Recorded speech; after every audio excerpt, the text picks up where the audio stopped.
Hello grade 8, I'm on page 55, task 4, cash receipts journal.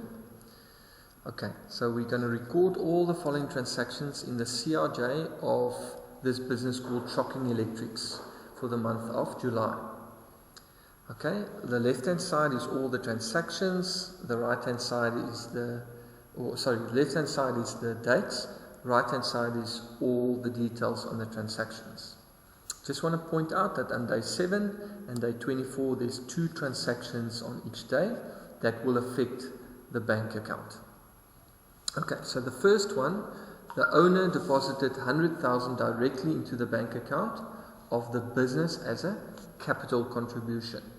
Okay, so it's receipt number 1. So if we look at the answer, we will see receipt number 1 on the source documents, day 1.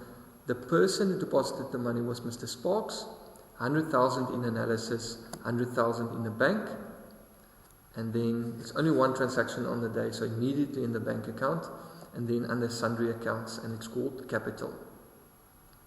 Okay, day 7, 2 transactions. Okay, so that's going to affect the bank, so just take a look or have a look out for that. Received 5,000 Rand from a client for services rendered. They tell you it's services rendered. If it's services rendered, you know it's current income. So let's do that one first. Day 7, CRT number 1. We write services rendered.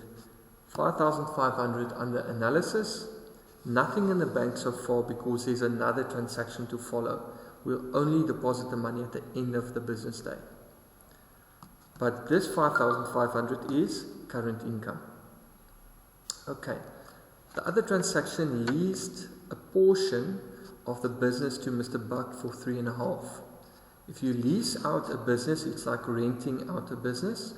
And if I'm receiving money, it's rent income.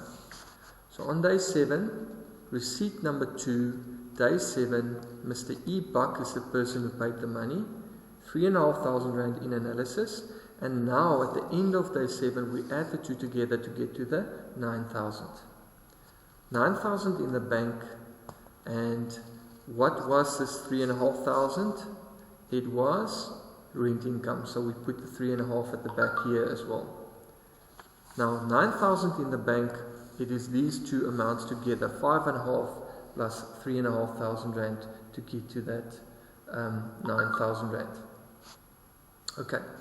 Now, there's another transaction, that was the last transaction on the 7th, so let's go to the 20th.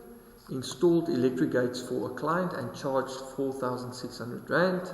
That is services that you render to him, and you're going to write CRT number 2, because the previous one was CRT number 1. 20th, we write services rendered, we write it in analysis of receipts, and because there's only one transaction on the day, we put it in the bank immediately. What was it? It was current income, so we write it under current income as well.